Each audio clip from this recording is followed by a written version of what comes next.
요한복음 15장은 세 개의 단락으로 나눠졌는데요. 첫 번째는 예수님과 신자의 관계를 다루고, 두 번째는 신자와 신자의 관계를 다루고 있고, 세 번째는 신자와 세상과의 관계를 다룹니다. 오늘 우리가 살펴볼 부분은 예수님과 신자의 관계를 살펴보겠습니다. 1절부터 12절까지인데요. 이 내용은 우리가 익히 들어서 알고 있는 그 본문이죠. 그래서 이 내용을 보통 포도나무 비유라고 불리웁니다. 이 비유는 참 포도나무이신 예수님과 그 가지인 신자의 연합을 이제 의미하고 있죠. 구약 이스라엘 백성들은 포도원이나 포도나무로 비유되었습니다. 이 포도원 혹은 이 나무에 대한 이 내용이 특별히 이사야에서 언급되고 있는데요. 이사야에서 보면 두 포도원의 노래가 이제 등장합니다. 이사야서 5장이 있고, 그 다음에 이사야서 27장이 이 포도원의 노래에 대한 건데요. 한번 읽어보도록 하죠. 여러분 같이 찾아보도록 하겠습니다. 여러분 이사야서 5장을 한번 펴보시겠습니까? 이사야서 5장 1절과 2절을 제가 읽습니다. 나는 내가 사랑하는 자를 위하여 노래하되 내가 사랑하는 자의 포도원을 노래하리라. 내가 사랑하는 자에게 포도원이 있으며 심히 기름진 사내로다. 땅을 파서 돌을 제하고 극산품 포도나무를 심었도다. 그 중에 망대를 세웠고 또 그 안에 술틀을 팠도다. 좋은 포도 맺기를 바랐더니 들 포도를 맺었도다 라고 하죠. 그러면서 5절에 보면요, 이제 내가 내 포도원에 어떻게 행할지를 너희에게 이르리라. 내가 그 울타리를 걷어 먹힘을 당하게 하며 그 담을 헐어 짓밟히게 할 것이다 라고 말하죠. 여호와께서는 이스라엘 백성들에게 이제 좋은 포도 맺기를 바랬지만 어떤 포도가 맺었습니까? 들포도가 맺힌 거예요. 그러니까 나쁜 포도 열매가 맺힌 거죠. 그래서 여호와께서는 그들을 심판하시겠다고 하십니다. 이와 달리 오늘 말씀 속에서 보면 예수님은 포도나무라고 말씀하시면서 그의 가진 제자들은 예수님과 연합하여 좋은 열매를 맺을 수 있음을 언급해주고 있죠. 이러한 변화의 내용도 구약에서 이사야서 27장에서 언급해주고 있습니다. 이사야 27장 한번 또 볼까요? 이사야 27장을 같이 좀 찾아보겠습니다. 자, 2절부터 읽습니다. 그날에 너희는 아름다운 포도원을 두고 노래를 부를지어다. 나 여호와는 포도원 지기가 되며 때때로 물을 주며 밤낮으로 간수하여 아무든지 이를 해치지 못하게 하리로다. 나는 포도원에 대하여 노함이 없나니 찔레와 가시가 나를 대적하여 싸운다 하자 내가 그것을 밟고 모아 불사르리라. 자, 이제 6절로 넘어갑니다. 후일에는 야곱의 뿌리가 박히며 이스라엘의 움이 돋고 꽃이 필 것이라. 그들이 그 결실로 지면을 채우리로다. 자, 27장 6절에 보면 어떻게 말합니까? 그 결실로 지면을 채울 거라고 말해주고 있죠. 이 5장 말씀과 27장의 말씀이 서로 다른 걸 볼 수 있죠. 5장은 이스라엘 백성들이 참으로 그들이 좋은 열매를 맺어야 되는데 그런 열매를 맺지 못하기 때문에 주님께서 그들을 심판하실 것을 말씀하셨지만 27장에서는 주님께서 이제 그들을 돌보시고 또 그들을 잘 가꾸셔서 결국은 이스라엘 백성들이 좋은 열매 맺을 것을 말씀해 주고 있습니다. 그 백성들이 풍성한 열매를 맺을 것을 언급해 주고 있는 것이죠. 언제 이 일이 일어나겠습니까? 27장 6절의 후일에는 야곱의 뿌리가 박히며 이스라엘의 움이 돋고 꽃이 필 것이라. 이게 뭘 말하는 걸까요? 이거는 그리스도의 오심을 말씀해 주고 있는 것입니다. 그리스도의 오심으로 이와 같은 일이 일어나게 된다는 것이죠. 이러한 일이 어디 안에 성취가 될까요? 그리스도 안에서 성취가 된다는 것입니다. 그 이유는 뭐냐면 그리스도께서 참 포도나무가 되시기 때문에 그래요. 1절에서 우리가 다시 한번 돌아가 봅시다. 요한복음 15장으로 다시 돌아가 보면요, 예수님은 자신을 향해서 참 포도나무라고 말씀하십니다. 나는 참 포도나무요. 이 표현은 요한복음에서 자주 반복되는 표현이죠. 나는 부활이요, 나는 생명이요, 나는 생명의 떡이요. 이런 여러 가지 표현을 주님께서 당신을 계시하시면서 나타내 보여주셨습니다. 이제 마지막 자신의 표현이에요. 신적인 자신을 나타내시는 그런 계시의 표현으로 나는 포도나무라고 당신이 말씀하고 계십니다. 포도나무는 구약에서 하나님의 백성을 상징했습니다.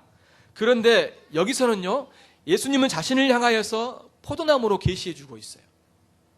그것은 예수님께서 종말론적인 참 이스라엘이심을 뜻하고 있는 것입니다. 구약 백성이 포도나무로서 역할을 하지 못한 것과 대조되고 있는 것을 볼 수 있죠.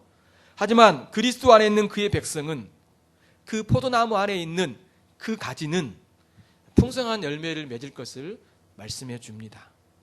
자, 그러면 오늘 우리가 살펴볼 내용은 두 가지인데요. 첫 번째, 좋은 열매는 무엇인가? 그리고 또한 나쁜 열매는 무엇인가? 이 부분을 살펴보겠습니다. 왜냐하면 주님께서 포도나무를 심으신 이유가 뭐냐면 좋은 열매를 맺기 위한 것이에요. 그렇죠?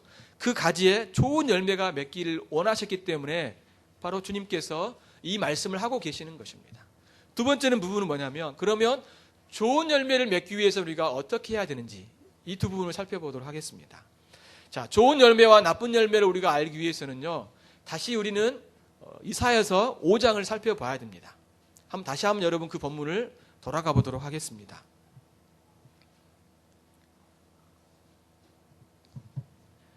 이사야서 5장을 찾아보시고요. 7절부터 마지막까지 쭉 보겠습니다. 좀 양이 많아요. 그런데 여러분 이 부분을 우리가 읽어야지 도대체 이스라엘 백성들이 어떤 열매를 맺었길래 하나님께서 그들을 심판하시는지를 볼 수 있어요.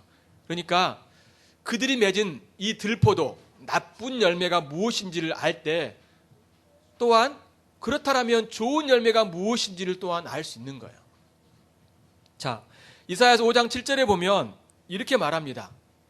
무릇 만군의 여호와의 포도원은 이스라엘 족속이요 그의 기뻐하시는 나무는 유다 사람이라. 이제 그 비유를 설명해 주고 있는 거죠. 그들에게 정의를 바라셨더니 도리어 포악이요 그들에게 공의를 바라셨더니 도리어 부르짖음이었다라고 말합니다. 자, 이 말씀이 무엇입니까?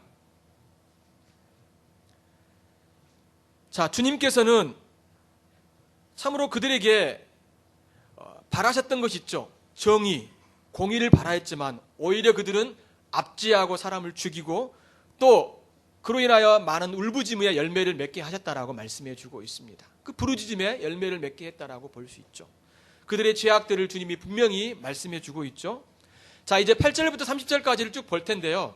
여러분이 잘 따라오십시오. 주의 말씀을 잘 이렇게 경외하는 마음으로 여러분들이 이 본문들을 잘 살펴보면 좋을 것 같습니다. 여러분, 이제 8절부터 마지막 절까지는 어떤 구조로 되어 있냐면 6개의 화가 나와요. 그리고 3개의 심판에 대한 언급을 해주고 있습니다. 그러니까 주님께서 그들의 죄를 고발하고 지적하시면서 그러한 죄에 대해서 분명히 화가 있을 것이다 라고 주님이 선언해주고 있는 겁니다. 그 부분이 6부분이 나오고요. 또 그로 말미암아 하나님의 심판이 있을 것이다 라고 주님께서 말씀하시고 있는 부분이 3개 혹은 4개 정도로 말씀해주고 있습니다. 자, 8절부터 보면요. 첫 번째 화입니다. 과옥에 가옥에 이으며 전토에 전토를 더하여 빈틈이 없도록 하고 이 땅 가운데에서 홀로 거주하려 하는 자들은 화 있을진저. 좀 말이 어렵죠. 자, 이 말은 무슨 말이냐면 힘 있는 자들은 더 많은 토지를 모으고 힘없는 사람들을 쫓아내는 그런 모습들을 말씀해 주고 있는 것입니다. 그러니까 부자들의 탐욕을 지적하고 있는 거예요. 9절과 10절에서는 그런 자들을 향해서 주님이 어떤 심판을 선언해 주고 있냐면 내 귀에 말씀하시되 정령이 허다한 가학이 황폐하리니 크고 아름다울지라도 거주할 자가 없을 것이며 열을 가리 포도원에 겨우 포도주 한 바트가 나겠고 한 호멜의 종자를 뿌려도 간신히 한 에바가 나리라 하시도다. 자, 이 말씀 여러분 이해하시겠죠? 그렇지만 하나님께서는 그렇게 힘 있는 자들의 계획을 막으시겠다는 거예요. 어떻게 막으십니까? 그 땅의 집이 황폐하게 되고 포도주가 거의 나오지 않을 것이라는 겁니다. 곡식도 그렇게 아주 작은 수확만 얻게 됐다는 거예요. 그러니까 그들은 땅과 토지와 모든 것들을 다 자기들이 탐욕하고 가져갑니다. 그렇죠? 그렇지만 오히려 주님께서는 그걸 다 흩어져 버리셔요. 그래가지고 그 땅이 다 황폐하게 되고 또 그들이 그 땅에서 많은 것들을 기대했지만 오히려 주님께서는 오히려 수확이 적을 것이다라고 말씀해 주고 있는 것입니다. 열매 없는 땅이 될 것이라고 말씀하고 있는 거죠. 왜요? 그들의 탐욕에 대해서 주님께서 심판하시겠다는 것입니다. 사람이 아무리 욕심을 부리고 많은 것들을 얻으려고 하더라도요, 하나님이 다 흩으십니다. 하나님이 심판하시는 거예요. 여러분, 많이 갖고 많이 누리는 것이 행복한 게 아니에요, 여러분. 하나님 그거 갖고 있는 거요, 다 가져가십니다. 다 황폐하게 만드셔요. 그거 다 주님께서 다 소멸하게 만드시는 겁니다. 사람들은 왜 그거를 모를까요? 인정하고 싶지 않겠죠. 왜? 그것이 자신들의 힘이고 행복이고 기쁨이라고 생각하는 것 같아요. 오히려 그러한 탐욕들은요, 다 주님이 흩으셔 버립니다. 왜? 주님이 살아계시기 때문에, 주님이 공의로운 분이시기 때문에 그걸 말씀해 주고 있는 거예요. 또한 두 번째 화입니다. 11절에 보십시오. 아침에 일찍 일어나 독주를 마시며 밤이 깊도록 포도주에 취한 자들은 화 있을진저. 12절, 그들이 연회에서 수금과 비파, 소고와 피리와 포도주를 갖추었어도 여호와께서 행하신 일에 관심을 두지 아니하며 그의 손으로 하신 일을 보지 아니하는도다. 자, 그들은 지금 어떤 모습을 보여주고 있습니까? 이런 포도주를 마시고 독주를 마시고 취해 있는 이러한 상태를 뭘 말해주냐면 그들의 방탕한 삶을 말해주고 있는 겁니다. 그들이 이렇게 방탕한 삶을 살아가는 거예요. 그래서 그들은 이런 악기들이라든가 또 많은 그런 이런 이 술들을 먹음으로 그들이 연애를 즐기지만 그들의 관심은 하나님이 행하시는 일에 없어요. 또 하나님이 손으로 행하신 일에 또 그들은 오히려 무관심한 것들을 볼 수 있습니다. 그럴 때 주님은 그들을 심판할 거라고 말해주고 있죠. 13절 보면 그러므로 내 백성이 무지함으로 말미암아 사로잡힐 것이요 그들의 귀한 자는 굶주릴 것이요 무리는 목마를 것이라고 말해주고 있습니다. 자, 그들이 먹고 마시며 흥청대며 방탕한 삶을 살 때 하나님은 오히려 그들이 가지고 있는 것들을 다 빼앗아서 오히려 굶주리게 하실 거라고 주님이 말씀해 주고 있습니다. 그들이 하나님의 관심을 없고 하나님이 하신 일과 하나님에 대해서 무지하기 때문에 하나님은 그러한 심판을 그들에게 내릴 거라고 말씀해 주고 있습니다. 세 번째가 뭡니까? 18절입니다. 거짓으로 끈을 삼아 죄악을 끌며 수레줄로 함같이 죄악을 끄는 자는 화 있을진저. 19절, 그들이 이르기를 그는 자신의 일을 속속히 이루어 우리에게 보게 할 것이며 이스라엘의 거룩한 이는 자기의 계획을 속히 이루어 우리가 알게 할 것이라 하는도라고 말해주고 있습니다. 자, 그들은 수레줄을 끌듯이 죄악을 잡아당긴다라고 말합니다. 그렇죠? 그들의 죄악된 모습들을 말해주고 있죠. 그렇지만 하나님은 그들을 심판하실 거라고 말합니다. 그들이 어떤 죄를 짓고 있냐면 19절에서 말한 것처럼 이스라엘의 거룩한 분을 조롱합니다. 어떻게 조롱합니까? 하나님의 계획대로 일이 되는가 보겠다라고 비웃고 있는 거예요. 하나님을 향해서 무시하고 도전하고 있음을 봅니다. 20절에서는 더 어처구니 없는 일이라 합니다. 20절 보십시오. 악을 악하다 하며 선을 선하다 하며 흑암으로 광명을 삼으며 광명으로 흑암을 삼으며 쓴 것으로 단 것을 삼으며 단 것으로 쓴 것을 삼는 자는 화 있을진저. 이 말이 무엇입니까? 이거죠. 악을 선하다고 하는 거예요. 그리고 선을 악하다고 하는 겁니다. 그리고 어둠을 빛이라고 이야기하고 빛을 어둠이라고 이야기하는 겁니다. 분명히 쓴 건데 단 것이라고 이야기하는 거예요. 그리고 단 것인데 쓴 것이라고 이야기하고 있는 것입니다. 그들의 도덕적인 판단력이 뒤틀려졌음을 볼 수 있는 거죠. 그들의 불의에 대해서 지금 이야기해 주고 있는 것입니다. 다섯 번째 화가 무엇입니까? 21절 보십시오. 스스로 지혜롭다 하며 스스로 명철하다 하는 자들은 화 있을진저. 이것은 그들의 교만을 지적해 주고 있는 겁니다. 아, 우리는 지혜롭다. 우리는 영리하다. 우리는 이 문제를 해결할 수 있다.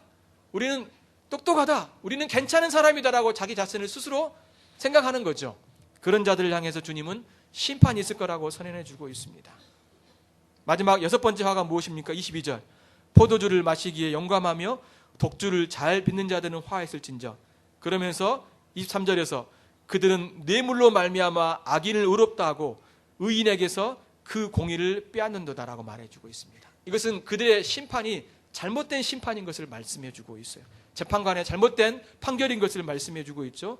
그로 인하여서 주님이 심판을 선언합니다. 이제 24절에 보면 이로 말미암아 불꽃이 그루터기를 삼킴같이 마른 풀이 불 속에 떨어짐 같이 그들의 뿌리가 썩겠고 꽃이 티끌처럼 날리리니 그들이 만군의 여호와의 율법을 버리고 이스라엘의 거룩한 이의 말씀을 멸시하였음이라고 말해주고 있습니다.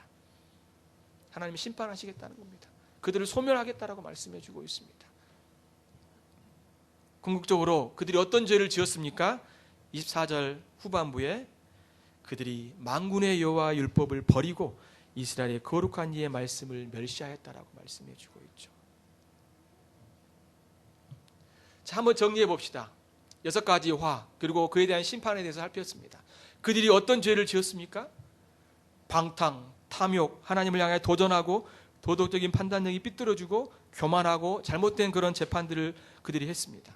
결국 그들은 하나님 율법을 지키지 않았고 하나님 말씀에 불순종하였습니다. 하나님 그들을 향해서 그들이 가지고 있는 것들을 다 빼앗을 거라고 말씀해 주고 있고 그들을 이방 나라로 포로로 잡히게 하겠다라고 말씀해 주고 있습니다. 여호와께서는 이스라엘 백성들에게 여호와의 말씀에 순종하여 좋은 열매를 바라기를 원하셨지만 정반대로 들포도 나쁜 열매를 맺었기 때문에 하나님이 심판하시겠다라고 말씀해 주고 있는 것입니다. 여러분, 열매를 맺고 안 맺음이 굉장히 중요합니다.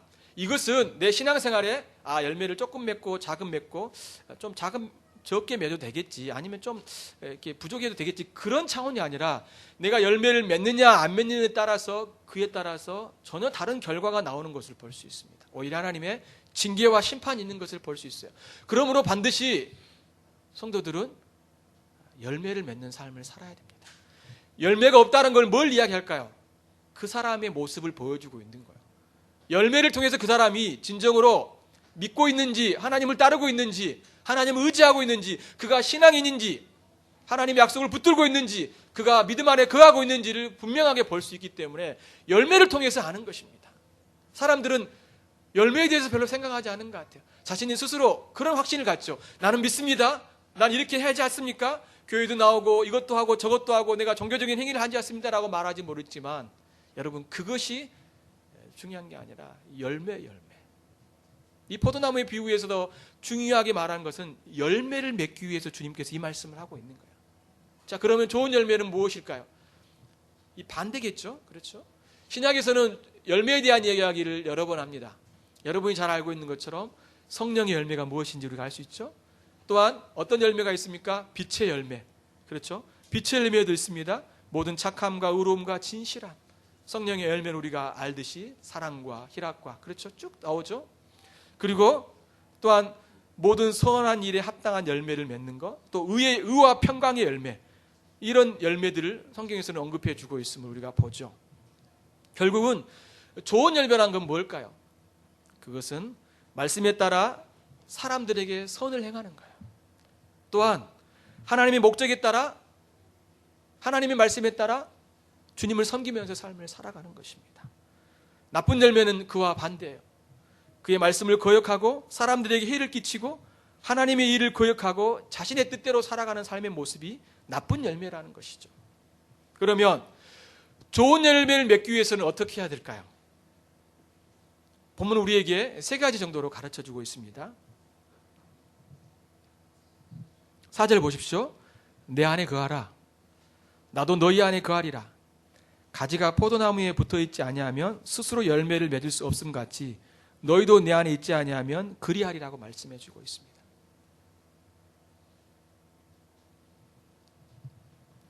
예수님 안에 거할 때 우리는 열매를 맺을 수 있습니다.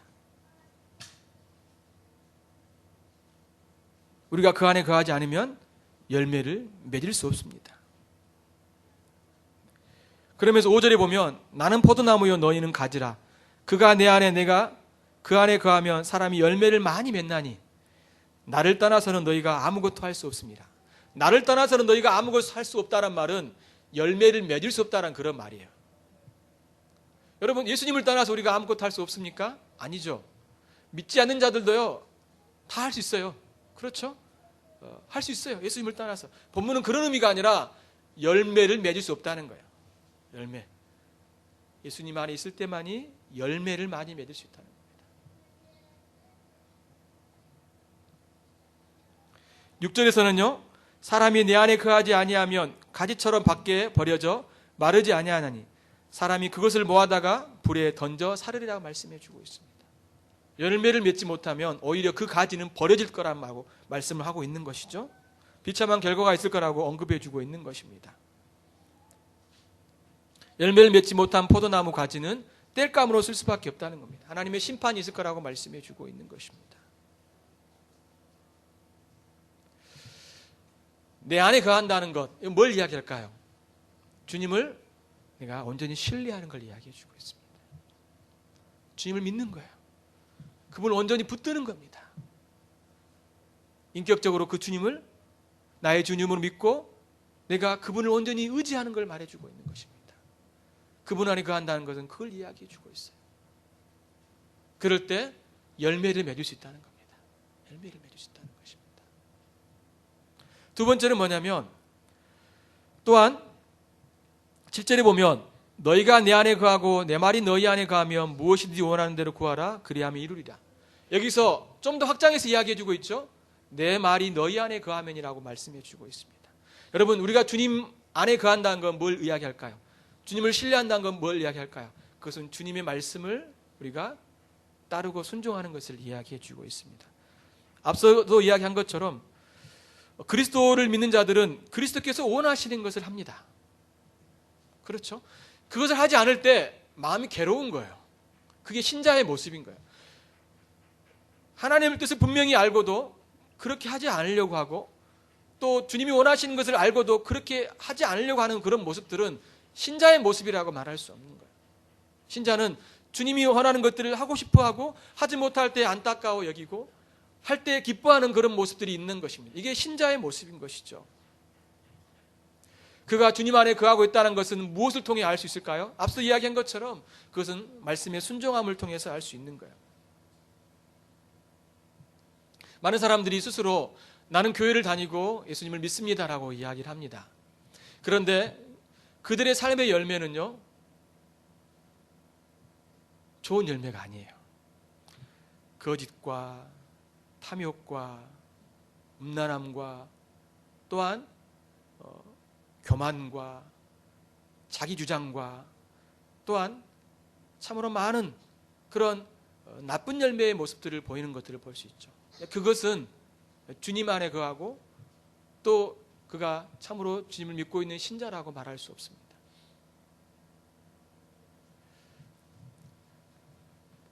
여러분, 포도나무가 있습니다. 그러면 그 열매를 보고 이것이 포도나무인지를 알 수 있습니다. 그렇죠? 감나무가 있습니다. 이 감나무인지를 어떻게 알 수 있습니까? 감이 열렸을 때 이거는 감나무구나 하는 걸 알 수 있어요. 그렇죠? 꽃도 그렇죠. 나무도 그렇죠. 국화가 피었습니다. 이 꽃을 보면서 어때요? 이건 국화꽃인 걸 알 수 있는 것입니다. 그러므로 열매를 통해서 그가 참으로 주님 안에 있고 주님을 믿고 있는지 주님을 따르고 있는지를 알 수 있는 것입니다. 그가 포도나무 대신 예수 그리스도께 붙잡혀 있는지를 그가 알 수 있는 것입니다. 여기서 또한 중요한 이야기를 합니다.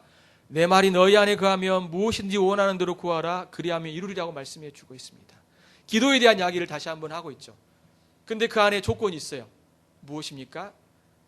내 안에 거하고 내 말 안에 거하면 무엇인지 원하는 대로 구하라 그리하면 이루리라고 말씀해 주고 있습니다. 여러분, 이스라엘 백성들이 이러한 나쁜 열매를 맺고 들포도 열매를 맺었을 때 하나님께서 그들의 기도를 들으셨을까요? 안 들으셨을까요? 안 듣습니다. 사람들은 이런 것 같아요. 내가 하나님의 말씀에 순종하는 것과 상관없이 무조건 내가 하나님께 기도하면 주님은 내 기도를 들으셔야 되고 또 우리는 그 기도를 통해서 응답을 받아야 한다는 생각을 갖는 것 같아요. 여러분, 그렇지 않습니다. 내가 죄악 가운데 있고 하나님 말씀에 불순종할 때, 그 말씀을 따르지 아니할 때 주님은 우리의 기도를 들으시지 않으셔요. 근데 우리는 그런 어떤 도덕적인 삶, 하나님의 말씀에 따라 살아가는 삶과 전혀 상관없이 우리는 무조건 기도를 합니다. 자신의 삶을 살펴보지도 않고 자신이 하나님과 어떤 모습 속에서 주님을 섬기고 있는지 살펴보지 않고 무조건 달라고 기도합니다.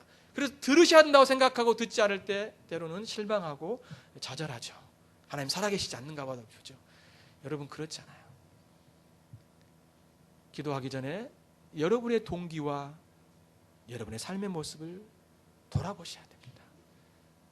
그러셔야 돼요. 그래서 구약 성경이 말씀한 것처럼 율법을 행하지 않는 그 기도는 가증한 것이라고 말씀해 주고 있어요. 그렇죠? 들으시지 않습니다. 들으시잖아요. 사람들은 그렇게 생각하는 것 같아요. 우리 하나님은 좋으신 하나님이라고 생각하는 것 같아요. 내가 어떤 삶을 살아도 나를 너무너무 사랑하셔가지고 내 기도를 잘 들어주시고 또 나는 그런 하나님을 너무 좋아해. 그렇죠? 그래서 늘 그 주님께 나는 도움을 의지하면서 또 주님이 나를 너무 사랑하셔서 너는 아무렇게나 살아도 되니까 난 너를 너무 사랑한다. 내게 늘 와라라고 말씀하시는 것 같아요. 그렇지 않습니다. 주님. 기도하기 전에 주님은 우리의 동기와 우리의 마음과 우리의 생각들을 살피기를 원하셔요. 또 우리의 행실들도 살피기를 주님이 원하십니다. 그럼 여러분이 기도할 때마다 먼저 덩큰 뭔가를 구하기보다 이러한 것들을 다 살피셔야 돼요. 그리고 그 죄를 고백하고 그리고 하나님 은혜를 구하고 그러면서 하나님 뜻에 살 수 있도록 도와달라고 기도하고 그러면서 내가 하나님의 뜻대로 살아갈 수 있도록 은혜를 구하고 그러면서 내 뜻이 아니라 하나님의 뜻에 따라 기도할 때 주님은 그 기도를 이루어 가시는 것입니다. 여러분 열심히 공부하면요 좋은 결과를 맺을 수 있습니다. 근데 신앙인들이 이런 생각을 하는 것 같아요. 사실은 물론 하나님께서 도와주셨기 때문에 그것들을 우리는 주셨다고 믿습니다. 그렇지만 또 다른 면이 있는데 그건 뭐냐면 열심히 노력하고 열심히 뭔가를 하면 좋은 걸 얻을 수 있는 거예요, 여러분. 그렇죠? 이거는 일반 법칙인 거예요. 물론 신자들의 삶 속에서는 하나님께서 그런 것들도 채워주시고 주신 분이라고 믿죠. 그렇죠? 때로는 우리는 그렇지만 때로는 그것과 상관없이 내가 노력하고 헌신할 때 뭔가를 얻어낼 수 있는 거예요. 그렇죠? 그렇죠? 보십시오. 믿지 않는 사람들도 너무너무 잘 살잖아요. 믿지 않는 사람들도요, 너무너무 많은 것들을 갖잖아요. 믿지 않는 사람들도요, 너무너무 건강하잖아요. 믿지 않는 사람들도 얼마나 많은 권세와 능력들을 갖고 있지 않습니까? 근데 우리는요, 늘 똑같이 그들처럼 그것을 구하고 있는 우리의 모습들을 볼 수 있습니다. 기도하지 않아도, 믿지 않아도요, 잘 살 수 있어요, 여러분. 그것이 진정한 의미에서 잘 산다라고 말할 수 있는 건 아니지만, 궁극적으로 봤을 때는 그거는 잘못 산 것이지만, 그냥 단기간으로 봤을 때는 잘 살 수 있어요. 교회를 다니는 아이들 중에도요, 믿음 있는 아이들이 공부를 못하는 아이들도 많이 있을 수 있어요. 그렇죠? 근데 교회를 안 다닌 자녀들도요, 똑똑해가지고 공부를 잘하는 아이들도 있어요. 하나님이 복을 주셔서 그랬을까요? 그럼 하나님을 믿는 자들은 하나님 복을 안 주셔서 그랬을까요? 물론 넓은 의미에서 하나님께서 은혜를 주셨기 때문에 그러한 일들이 일어난 건 사실입니다. 그렇지만 우리의 삶을 한번 돌이켜 보십시오. 모든 것이 하나님으로부터 온 것이고 하나님이 도우신 것은 사실입니다. 우리는 그걸 믿고 의지하죠. 그런데 여러분, 우리의 삶 속에서 참으로 중요한 것은 우리가 그분의 말씀에 순종하고 그분의 뜻 가운데 거하려고 하고 그 뜻 안에서 기도할 때 주님이 응답하시는 놀라운 은혜를 경험하며 살아가는 것이 무엇보다도 중요한 것입니다. 기도할 때마다 여러분, 내 뜻대로 기도하는지, 내가 나의 행복과 나의 기쁨과 나의 유익을 위해서 기도하는지를 돌아보십시오. 그러기보다 주님의 뜻과 주님이 원하시는 것과 주님이 기뻐하신 것들을 위해서 기도하십시오. 그러면요, 주님께서도 기뻐하셔가지고요, 그 기도를 들어주십니다. 들어주셔요.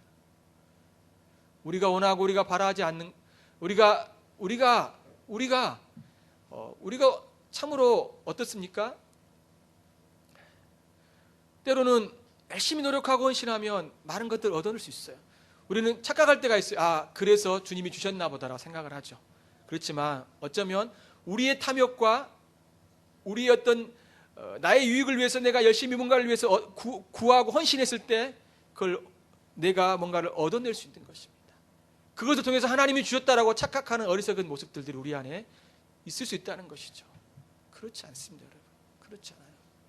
그것은요, 자신의 탐욕의 결과이고 자신의 바라고 원하고 했던 그런 자기의 아집 가운데 나온 결과인 거예요.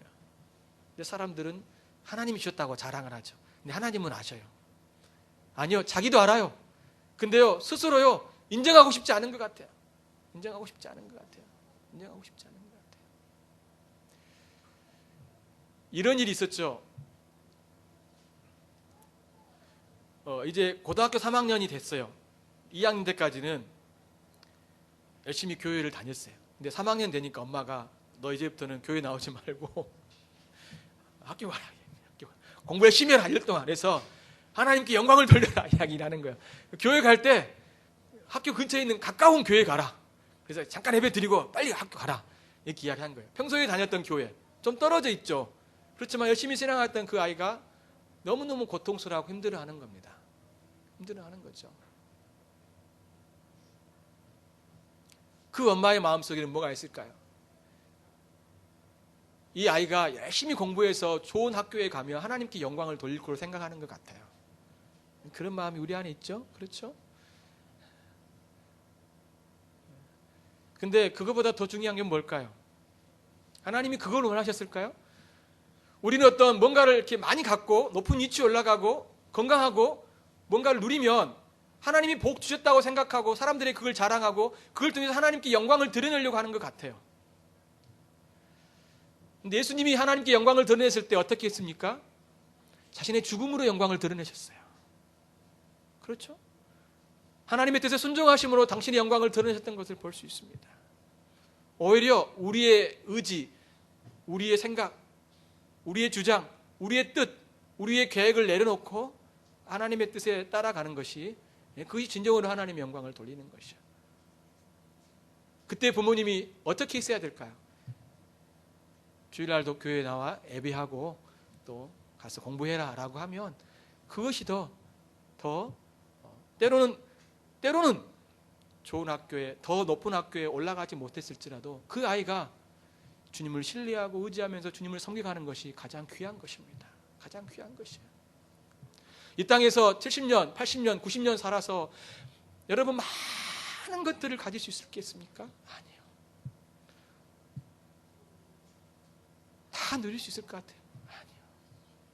가지고 갈 수도 없고 누릴 수도 없습니다.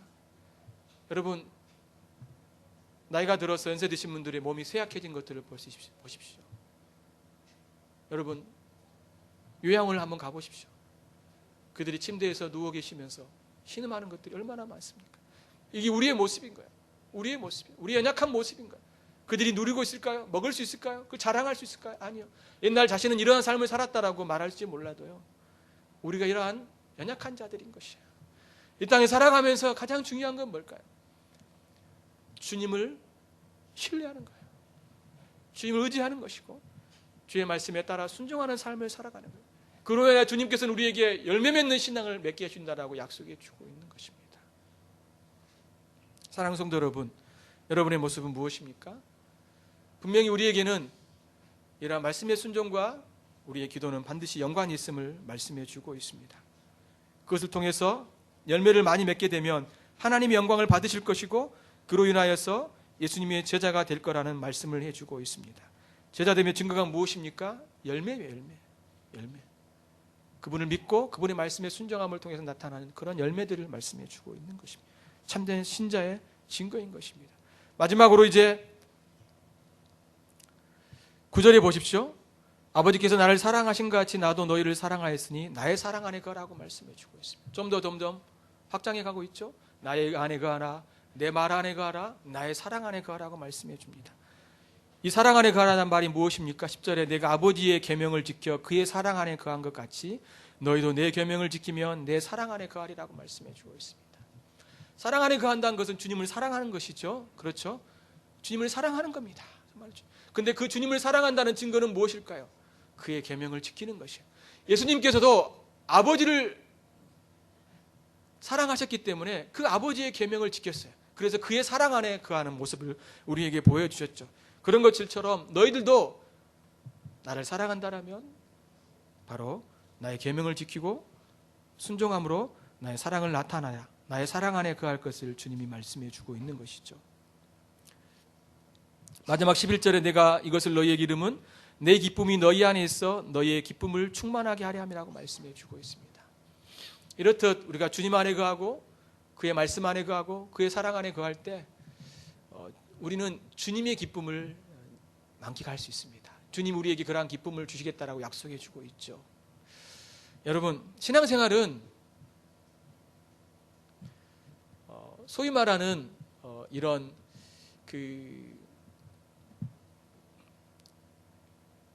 보통 돌을 닦는 사람들이 고행을 하면서 뭔가를 득도하는 그런 어떤 것이 아닙니다. 그렇죠? 물론 주님을 섬길 때는 많은 고통과 여러 가지 갈등과 어려움들이 있어요. 맞아요.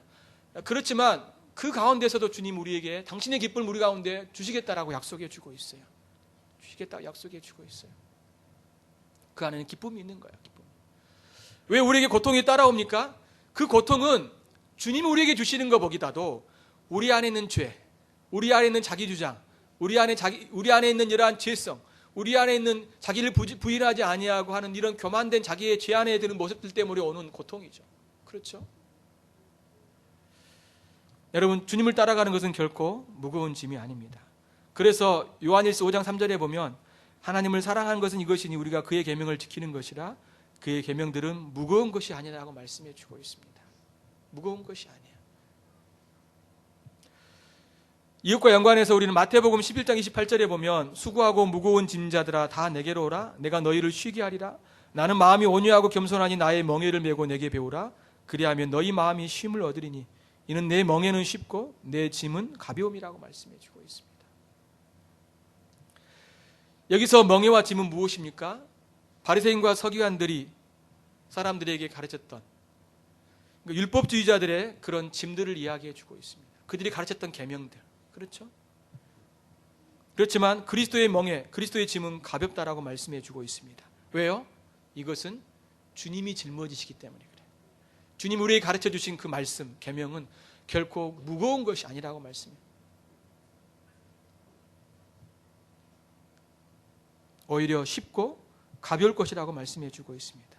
그것은 뭐냐면 주님이 짊어지시기 때문에 그래요. 그래서 나의 멍에를 메고 내게 배우라고 말합니다. 이건 뭘 이야기하냐면 이 멍에란 것은 이 두 마리의 이 소가 이제 뭔가를 끌기 위해서 이렇게 틀을 이렇게 갖고 있는 거죠. 어때요? 이제 두 마리의 소가 갈 때 예수님께서 사실은 그 멍에를 끌고 가시는 겁니다. 우리는 옆에서 그 멍에를 끌고 가신 그 주님을 잘 따라가면 되는 거예요. 물론 때로는 힘들기도 합니다. 그렇죠? 힘들기도 하죠. 때로는 무겁기도 합니다. 그렇지만 주님이 끌고 가시기 때문에 그것이 결코 무겁고 힘든 일은 아니라는 거예요. 그래서 여기서 보면 나의 멍에를 메고 내게 배우라고 말씀해 주고 주님이 그것을 끌고 가시겠다. 주님께 우리가 주님을 사랑하고 의지하고 우리가 우리 자신을 부인하고 주의 말씀에 내가 순종하려고 하는 마음으로 주님을 섬겨가면 주님께서 우리를 끌고 가셔서 도와주셔서 그걸 잘 이렇게 인도해 주실 것을 말씀해 주고 있는 거예요. 그렇죠? 그런데 사람들이 거기서 어때요? 안 따라가려고 하기 때문에 그러는 거예요. 아 싫어요. 막 기뻐 튕깁니다. 그럼 어때요? 그게 어때요? 무거운 거예요. 고통스러운 거예요. 괴로운 거예요. 힘든 겁니다. 그렇죠? 그렇죠? 그런 면에서 우리는 주님이 우리의 멍에를 짊어지시고 가실 때 우리가 그분에 잘 의지하여서 또 그분의 도우심을 의지하여서 잘 따라갈 때 우리가 이러한 것들을 잘 해결할 수 있고 주님을 섬기며 살아갈 수 있다는 것을 가르쳐주고 있는 것입니다. 말씀을 정리하겠습니다. 사랑하는 성도 여러분, 열매 맺는다는 것은 우리가 주님을 신뢰하는 것입니다. 두 번째로 우리가 그의 말씀을 따라가는 거예요. 세 번째는 그를 사랑하는 겁니다. 그의 사랑 안에 가는 거예요. 그것은 우리가 그의 말씀에 순종함을 통해서 나타난다는 것이죠. 결코 무거운 짐이 아닙니다. 무거운 것이 아니에요. 여러분들이 여러분 자신들을 내려놓고 하나님 의지하고 그분의 말씀에 순종하려고 나간다면 오히려 가볍고 더 풍성한 열매를 맺게 해줄 것을 주님께서 말씀해 주고 있습니다. 주님 우리에게 열매를 보기를 원하십니다. 그 주님이 참 포도나무이시고 우리는 그의 가지이기 때문에 반드시 주님은 우리로부터 당신의 열매를 또한 믿음의 열매를 사랑의 열매를 순종의 열매를 맺기를 원하신다라고 약속해 주고 있습니다. 그 주님을 잘 따라가시고 섬겨가시는 여러분 되시기를 바랍니다. 같이 기도하십시다. 이 시간 기도할 때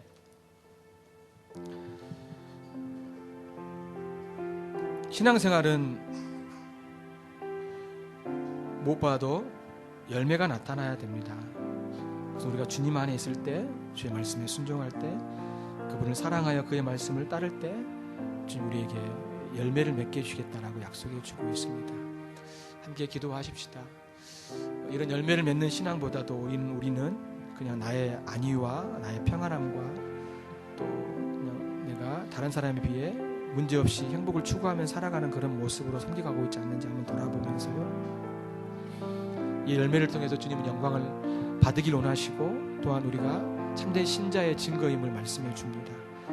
참으로 말씀에 순종하여 신앙의 열매를 맺을 수 있는 우리가 될 수 있도록 같이 함께 기도하도록 하겠습니다. 하나님 아버지, 시간 기도합니다.